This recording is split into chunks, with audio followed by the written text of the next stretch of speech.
Hello students, आज इकॉनॉमिक्सचा third lecture means third video मी अपलोड करीत आहे. बरोबर आहे. आत्तापर्यंत आपले 2 व्हिडिओज ग्रुपवर अपलोड झाले आहेत. त्यामध्ये आपण चॅप्टर 2 युटिलिटी ॲनालिसिस आपण स्टार्ट केला होता. बरोबर आहे. तर आत्तापर्यंत आपण काय काय शिकलो थोडक्यात एक रिवाईज करू.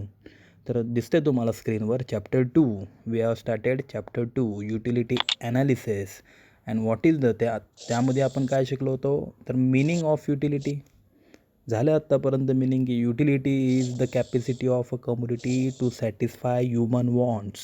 बरोबर आहे. युटिलिटीची मिनिंग आत्तापर्यंत तुम्ही नोट डाऊन करून आय थिंक पार्टसुद्धा झाले असेल. तर आत्तापर्यंत आपण meaning and features of utility हे शिकलेलो आहोत. आज एक आपण न्यू क्वेश्चन स्टार्ट करणार आहोत की explain the types of utility किंवा what are the types of utility. एक IMP क्वेश्चन 4 मार्क्स 4 मार्काला हा क्वेश्चन पडू शकतो. शॉर्ट नोटमध्ये हा क्वेश्चन पडू शकतो की explain the types of utility किंवा what are the types of utility.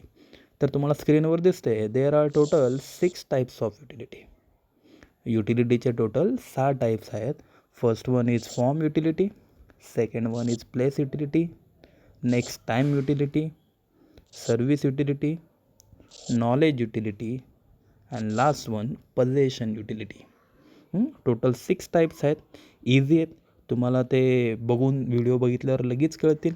बरोबर. तर आपण आज स्टार्ट करू. जास्त वेळ घालवत नाही. Let's start types of utility. चला तर मग आपण सुरुवात करू. First type form utility. तर ह्याच्यामध्ये फर्स्ट टाईप जो आहे फॉर्म युटिलिटी, तर त्यातला जो अर्थ आहे तो जो शब्द आहे फॉर्म, तर what is the meaning of form. फॉर्मचे भरपूर अर्थ होतात.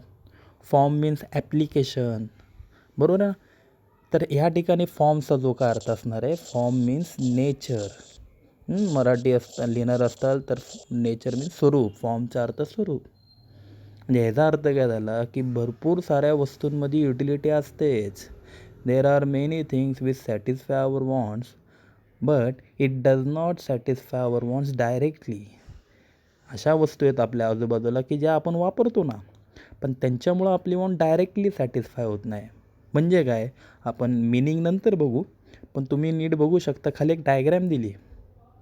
इकॉनॉमिक्सचं ह्या वर्षीचं जे टेक्स्टबुक त्यांनी न्यू प्रिंटेड आलेलं आहे मार्केटमध्ये, ते खूप छान आहे. का, कारण ह्यात त्यांनी for explanation diagram is also provided. डायग्रामसुद्धा दिलेले आहेत. तर त्या डायग्राम बघूनच कदाचित तुमच्या मिनिंग्स ज्या काय डेफिनेशन आहे कन्सेप्ट क्लिअर होतात. म्हणजे तुम्हाला नीट दिसतं आता डायग्राममध्ये बघा, अ पीस ऑफ वूड, एक लाकडाचा तुकडा तिथं ओणका तुम्हाला दिसतो आहे. तर नीट बघा लाकडामध्ये युटिलिटी आहे का. आहे ना. लाकडामुळं आपल्या कितीतरी वॉन्ट सॅटिस्फाय होतात. But it does not our want satisfy, it does not our satisfy want directly. Directly कुठं वापरतो ना, की लाकडं एखाद्या झाडाचं लाकूड तोडलं आणि आपण घरात आणून बसवलं तसंच त्याच्यावरच आपण बसतो वगैरे, तसं नाही. मग आपण काय करतो पहिल्यांदा, it can be converted into many things. म्हणजे आपण त्याचं वेगवेगळ्या वस्तूंमध्ये रूपांतर करतो. मग दिलं आहे त्या लाकडाला आपण शेप देऊन डोर, त्याचा एक दरवाजा तयार करू शकतो. चेअर, स्टूल, टेबल, वेगवेगळ्या वस्तू आपण तयार करू शकतो. म्हणजे ह्या सगळ्या वस्तू ज्या का तुम्हाला दिसतात ते डोर, टेबल, स्टूल, बरोबर आहे ना. पण त्या कशापासून तयार होतात, वूड, लाकडापासून. दॅट मीन्स लाकडामध्ये युटिलिटी आहे की, पण केव्हा, when we change it shape, जेव्हा आपण त्याचा शेप काय करतो, चेंज करतो. कळलं नक्की. अजून एखादं अनदर एक्झाम्पल द्यायचं झालं तर we can give here sugar cane. म्हणजे मराठीमध्ये आपण त्याला ऊस म्हणू शकतो. Sugar cane. की समजा एखादा ऊसाचा तुकडा असेल, बरोबर आहे, ऊस असेल, तर ऊसामध्ये बाबू युटिलिटी आहे का, शुगर केनमध्ये आहे ना. बरोबर आहे ना. तो गोड असतो, आपण तो खातो, बरोबर आहे, मान्य आहे. पण it does not satisfy our want directly. आपण डायरेक्टली कुठं कन्झ्युम करतो ना तो. म्हणजे फॉर एक्झाम्पल आपल्या घरात समजा चहा करायचा असेल, तर मग आपण लगेच ऊसाचे तुकडे करून चहाच्या पातेल्यामध्ये भांड्यामध्ये टाकतो असं नाही. आपण काय करतो, it can be converted into, त्या ऊसाची आपण एकतर शुगर, साखर तरी तयार करतो, किंवा जॅगरी म्हणू शकतो, किंवा जॅगर पण म्हणू शकतो, गूळ. बरोबर आहे ना. ऊसापासून एकतर आपण साखर तरी करतो किंवा गूळ तरी करतो. थोडक्यात ऊस नसता तर ह्या 2 वस्तू तयारच नसत्या आल्या. म्हणजे ऊसामध्ये युटिलिटी आहे ना, बट कुठली, फॉर्म युटिलिटी. कळलं? तर मग आपण एक काम करू, आता मिनिंग एक्सप्लेन करू. एक मिनिट हां. चला मिनिंगमध्ये बघू आपण काय दिली meaning. Form utility, when utility is created, की जेव्हा एखाद्या वस्तूमध्ये युटिलिटी तयार होते केव्हा, due to change in the shape or structure of an existing material. सोपं आहे मिनिंग, लक्षात आलं असेल तुमच्या. वेन युटिलिटी इज क्रिएटेड, की जेव्हा एखाद्या वस्तूमध्ये युटिलिटी तयार होते ड्यू टू, कशामुळे, चेंज इन द शेप, की जेव्हा त्या वस्तूचा आपण शेप बदलतो, ऑर स्ट्रक्चर किंवा त्याचा आकार बदलतो, बरोबर आहे ना, तेव्हा त्याची युटिलिटी वाढते किंवा नवीन युटिलिटी तयार होते. It is called form utility. त्याला फॉर्म युटिलिटी म्हणतात. सोपं आहे, नक्की कळलं. म्हणजे फॉर एक्झाम्पल आपण जे काय शर्ट्स, टी शर्ट्स, बरोबर ना, आपण जे काय ड्रेस वगैरे घालतो सगळेजण, मान्य आहे, प्रत्येक ते आपले जे काही कपडे आपण घालतो ते आपली वॉन्ट सॅटिस्फाय करतात. पण हे जे काही कपडे आपण घालतो ते कशापासून तयार होतात, कॉटन, कापसापासून, बरोबर ना. म्हणजे कापडामध्ये युटिलिटी आहेच की, कापसामध्ये युटिलिटी, कापड जे काय असतं ते कापडामध्ये पण युटिलिटी आहे. बट ते कापड आपण डायरेक्टली वापरत नाही, त्या कापडाला एखादा पर्टिक्युलर शेप देऊन, स्टिचिंग करून, त्याचा आकार देऊन शर्ट तयार करतो, मग आपण तो शर्ट घालतो. नक्की कळलं. त्यांनी एक्झाम्पल काय दिले, for example toys made of clay, की जेव्हा आपण क्ले मीन्स माहिती, मातीची खेळणी तयार करतो, किंवा फर्निचर फ्रॉम वूड, लाकडापासून फर्निचर तयार करतो, त्याला फॉर्म युटिलिटी म्हणू शकता. कळले नक्की मग फॉर्म युटिलिटी म्हणजे काय. चला तर मग सेकंड टाईप, प्लेस युटिलिटी. बरोबर, की काय काय प्रोडक्टमध्ये प्लेस युटिलिटी असते. प्लेस युटिलिटी भरपूर जणांना लक्षात आलं असेल की प्लेस म्हणजे आपल्याला ओळखीचा शब्द आहे. प्लेस म्हणजे काय, तर ठिकाण, जागा, बरोबर आहे ना. तर त्या प्लेसचा अर्थ काय, ठिकाण म्हणजे नक्की काय. आता फॉर एक्झाम्पल तुम्हाला इथं मी म्हणलो ना डायग्रॅम दिलं, त्यामुळे कळायला पटकन गेलं असेल की त्यांनी नीट तुम्ही डायग्रॅममध्ये बघू शकता की इथं मँगोज, आंबे दिलेले आहेत. आता हे जे मँगोज, हे जे प्रोडक्शन कुठं होतं, कोकणामध्ये, रत्नागिरी, बरोबर ना. हापूस आंबा नॉर्मली फेमस आहे, तर ह्या आंब्यांचं प्रोडक्शन कुठं होतं, रत्नागिरीमध्ये.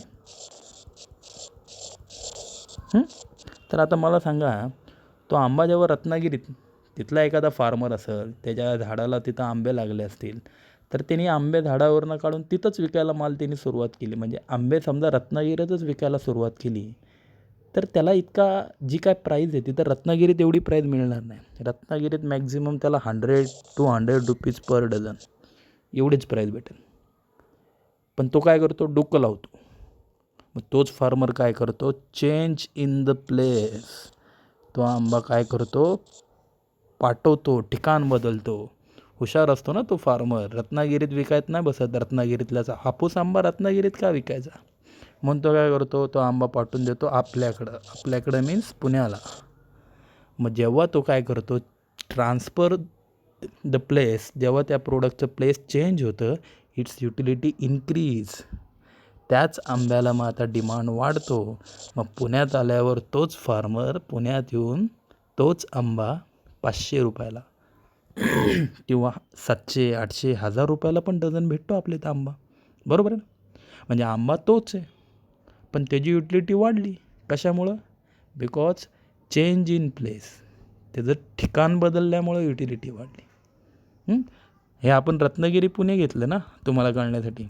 त्यांनी डायग्रॅममध्ये नीट तुम्हाला दिसू शकतं, त्यांनी तर डायरेक्ट काय केलं आहे, एक्सपोर्ट दाखवलं आहे, की जेव्हा आपण हा जो आंबा India to another countries, abroad, बाहेरच्या देशात पाठवतो, आपल्या इथं पुण्यामध्ये जर 500 रुपये असेल, तर तिकडं अमेरिका, फॉरेन कंट्रीजमध्ये तर डॉलरमध्ये कमवतात. तुम्हाला माहिती असेल कदाचित, भरपूर जो काय आंबा असतो कोकणातला, तो एक्सपोर्ट क्वालिटीज बाहेरच्या देशात एक्सपोर्ट केला जातो, कारण तिथनं जास्त पैसा भेटतो. म्हणजे आंबा तोच आहे, बरोबर आहे ना. मी तर 3 घेतो, RP आणि USA घेऊ. R means Ratnagiri, Pune, USA.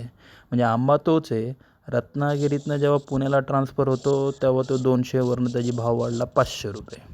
आणि तोच आंबा पुण्यातल्या माणसांनी पॅक करून मस्तपैकी USAला, अमेरिकेला ट्रान्सफर केला, तिथं त्याला बाबा $50, $40 जे काय असतील डॉलरमध्ये पैसे कमवतील. म्हणजे आंबा तोच असतो, पण जेव्हा तुम्ही त्याचं प्लेस चेंज करत चाललाय त्याची युटिलिटी काय होत चालली, वाढत चालली. बघू मग मिनिंगमध्ये काय दिलं आहे. Wien utility of a commodity increases, की जेव्हा एखाद्या प्रोडक्टची युटिलिटी काय होते, वाढते. नीट बघा, वाढते केव्हा, due to change in its place. नक्की कळलं ना, due to change in its place. जेव्हा एखाद्या प्रोडक्टची आपण जागा बदलतो, जागा बदलल्यामुळं जेव्हा त्याची युटिलिटी वाढते, it is called place utility. नक्की कळलं, सोपं आहे ना. यातला महत्त्वाचा शब्द कुठला आहे, मी परत एकदा अंडरलाईन करतो, चेंज इन इट्स प्लेस. हा वर्ड्स इम्पॉर्टंट आहे, की एखाद्या प्रोडक्टची युटिलिटी का वाढली, चेंज इन इट्स प्लेस, त्याची जागा बदलण्यामुळं त्याची युटिलिटी वाढली. It is called place utility. For example त्यांनी छान दिले, woollen clothes have more utility at cold places than at warm places. बरं ना, वुलन क्लोथ्स म्हणजे उबदार कपडे, स्वेटर, जर्किन्स. आता स्वेटर जर्किन्स जे काय आहे आपण नॉर्मली वापरत नाही, आपण वापरतो पण हिवाळ्यामध्ये, बरोबर आहे ना. पण तुम्ही थंड हवामानाच्या ठिकाणी गेला, शिमला, उटी, मनाली, काश्मीरला गेला, तर तिथं नॉर्मली माणसं 12 महिने घालून असतात. का बरं, कारण त्यांचं वातावरण तिथले कोल्ड प्लेसेस आहेत. त्यामुळं woollen clothes have more utility. Woollen क्लोथ्समध्ये युटिलिटी आहे ना, पण जास्त कुठं, cold places than at warm places. आपल्यापेक्षा त्यांना युटिलिटी जास्त आहे. आणि एक लास्ट लाईन त्यांनी दिलेली आहे, transport create place utility. Important line, transport creates place utility. महत्त्वाचं आहे, कारण ट्रान्सपोर्टच नसेल तर प्लेस युटिलिटी कशी काय करणार ना. म्हणजे फॉर एक्झाम्पल मगाशी मी तुम्हाला पॉईंट स्टार्ट करायच्या अगोदर रत्नागिरी टू पुणे हे एक्झाम्पल तुम्हाला मी दिलं होतं, बरोबर आहे. पण हे केव्हा पॉसिबल आहे, म्हणजे त्या रत्नागिरीत तो आंबा 200 रुपये डझन असेल, पण जेव्हा तुम्ही तोच आंबा पुण्यात ट्रान्सफर केला तर पुण्यात 500 रुपये, 1000 रुपये डझन भाव भेटतो ना. पण हे केव्हा, ट्रान्सपोर्ट क्रिएट्स प्लेस युटिलिटी.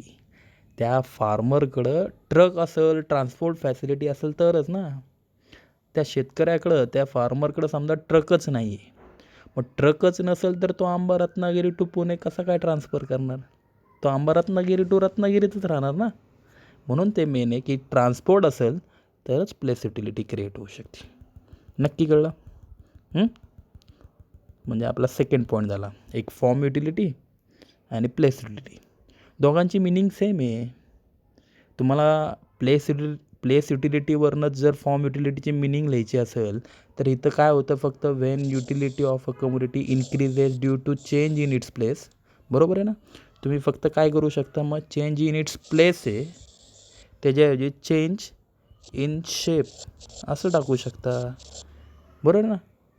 की फॉर्म युटिलिटीची मिनिंग पण हे अशीच लिहिली तरी चालेल, की when utility of a community increases due to change in the shape, की जेव्हा एखाद्या प्रोडक्टचा शेप बदलल्यामुळे युटिलिटी वाढते, that is called form utility.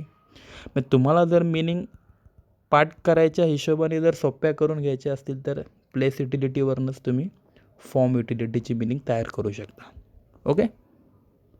Third one, time utility. सोपं आहे, जसं प्लेस युटिलिटी होतं तसंच आता थर्ड वन टाईम युटिलिटी बघू आपण. आता ह्याच्यातनं पण कळलं असेल तुम्हाला, टाईम, वेळ. टाईमचा अर्थ सगळ्यांना माहिती आहे.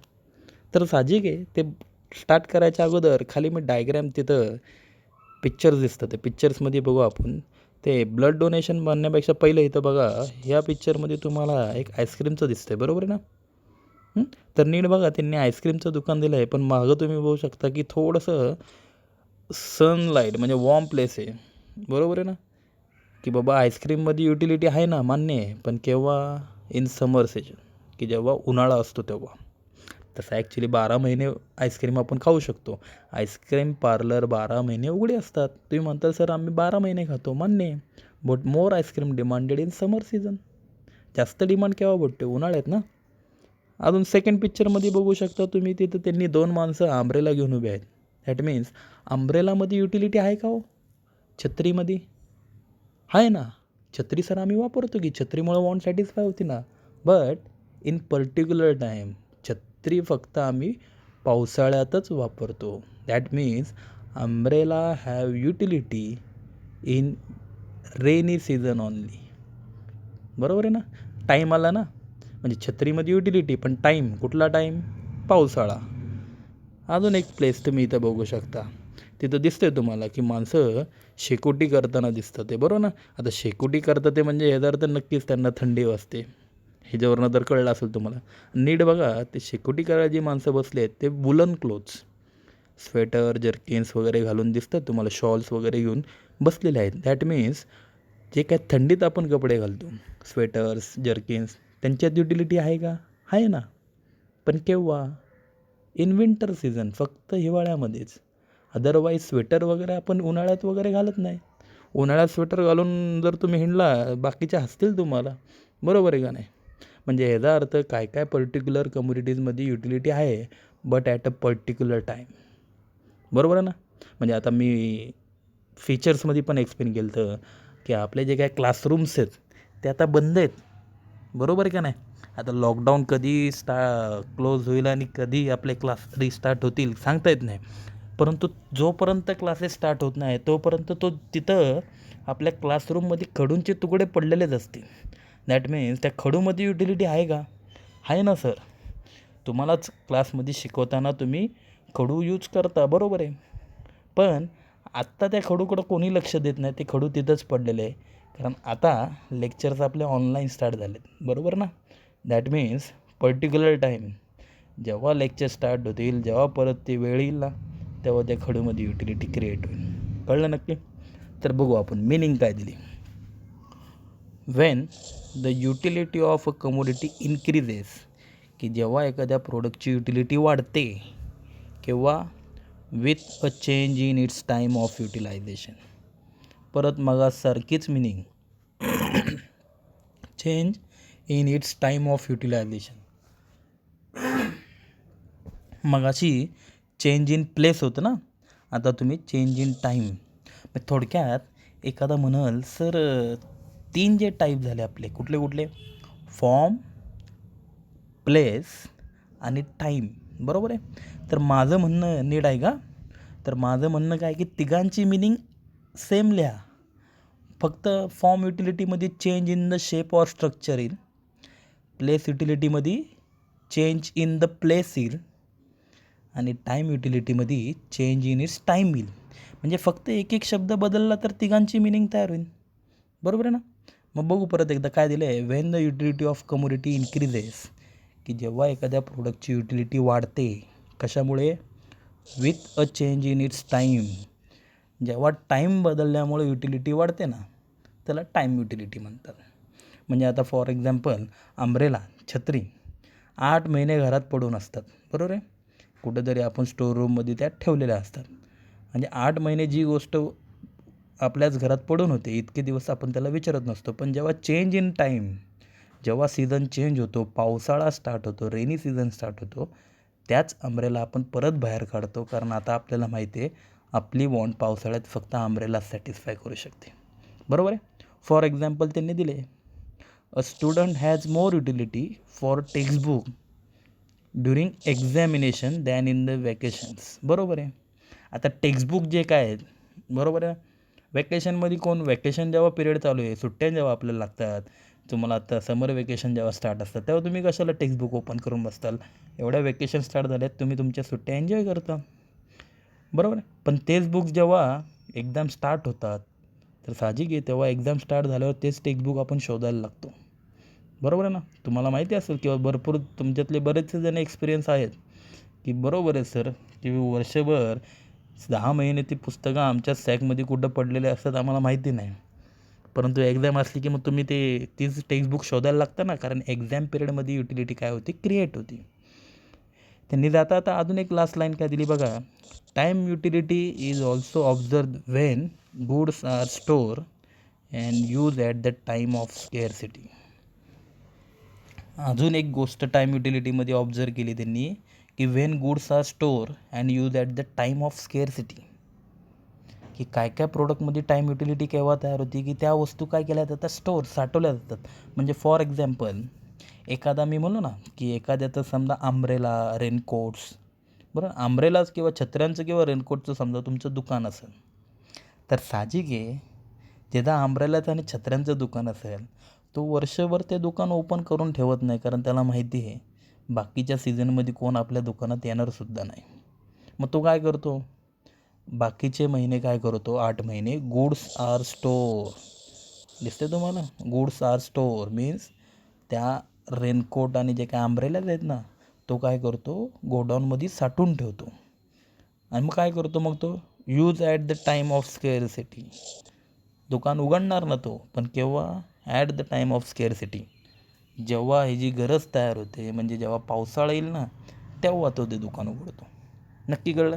फॉर एक्झाम्पल त्यांनी छान दिलं आहे ब्लड बँक. दिसतं इथं तुम्हाला ब्लड बँक, बरोबर आहे. ब्लड बँकवाले काय करतात, आपण भरपूर बघतो की भरपूर ठिकाणी ब्लड कॅम्प, रक्तदान शिबिर वगैरे असतात. तर त्या ब्लड कॅम्पमध्ये, रक्तदान शिबिरामध्ये नक्की काय केलं जातं, तुमच्याकडनं ब्लड घेतलं जातं, बरोबर आहे, किंवा तुम्ही ब्लड डोनेट करता. पण तुम्ही डोनेट केल्यानंतर काय केलं जातं की तुमचं जे ब्लड आहे ते ब्लड ब्लड बँकमध्ये जाऊन स्टोअर केलं जातं. तुमचं ब्लड म्हणजे असं नसतं की ब्लड काढून घेतलं आणि लगेच कोणाला तरी जाऊन दिलं, तसं नसतं. तुमचं ब्लड ते घेऊन जातात ब्लड बँकमध्ये, कोल्ड टेम्परेचरमध्ये ते स्टोअर करतात, साठवून ठेवतात. आणि at the time of emergency जर कोणाला कुठल्या हॉस्पिटलमध्ये समजा एखादा आज कुठंतरी ॲक्सिडेंट झाले आहे आणि कुठंतरी पुण्यामध्ये फॉर एक्झाम्पल बाबा कुठल्या तरी नाव घ्यायचं झालं तर आपण कुठलं नाव घेतो बाबा, सह्याद्री हॉस्पिटल. सह्याद्री हॉस्पिटलला एखादा पेशंट आला आहे, त्याचा ॲक्सिडेंट झाला आहे. मग ते काय करणार हॉस्पिटलवाले, पर्टिक्युलर ब्लड बँक कुठल्या तरी शेजारच्या ब्लड बँकेत फोन लावतात आणि ते ब्लड बँकवाल्याला पर्टिक्युलर जो काय पॉझिटिव्ह जो काय ब्लड ग्रुप असेल त्या ब्लड ग्रुपचं ब्लड मागून घेतात. बरोबर आहे ना. म्हणजे तुमचं ब्लड कधी काढून घेतलं असेल 1 महिन्यापूर्वी, पण आज कुठला तरी पेशंट ॲक्सिडेंटने तिथं ॲडमिट झाला आणि तुमचं ब्लड त्या पेशंटसाठी यूज केलं. मग इतके दिवस तुमचं ब्लड काय केलं, त्या ब्लड बँकवाल्यांनी स्टोअर केलं. बरोबर आहे ना. कळलं नक्की. छान त्यांनी पिक्चर दिले त्यामुळे तुम्हाला पटापट कळतं आहे. बरोबर आहे. तर देर आर टोटल 6 टाईप्स. मला टोटल 6 टाईप्स एक्सप्लेन करायचे आहेत, परंतु आता 2 बॅचेसमध्ये आपल्याला लेक्चर्स असणार आहे ना, त्यामुळं आज मी इथंच थांबतो आहे. आज मी काय केलं, फक्त न्यू क्वेश्चन स्टार्ट केला आहे आपण, टाईप्स ऑफ युटिलिटी. बरोबर आहे. तुम्ही नोटबुक केलेलं आहेत. भरपूर जणांनी मला त्या नोटबुकचे स्क्रीनशॉट इमेजेस पाठवून पर्सनली मला तो चांगला रिस्पॉन्स देत आहे तुम्ही. तर आज तुम्ही काय करा, फीचर्स आपले कंप्लीट झाले, त्याच्यापुढं नवीन पेजवर किंवा तिथेच हेडिंग टाका, पुढे कंटिन्यू हेडिंग टाका टाईप्स ऑफ युटिलिटी. ओके. आणि टाईप्स ऑफ युटिलिटी हेडिंग टाकल्यानंतर हे जे 3 टाईप झालेत ना आपले, form utility, place utility and time utility, बरोबर आहे, हे तिन्ही टाईप्स तुम्ही नोट डाऊन करून घ्या. ओके.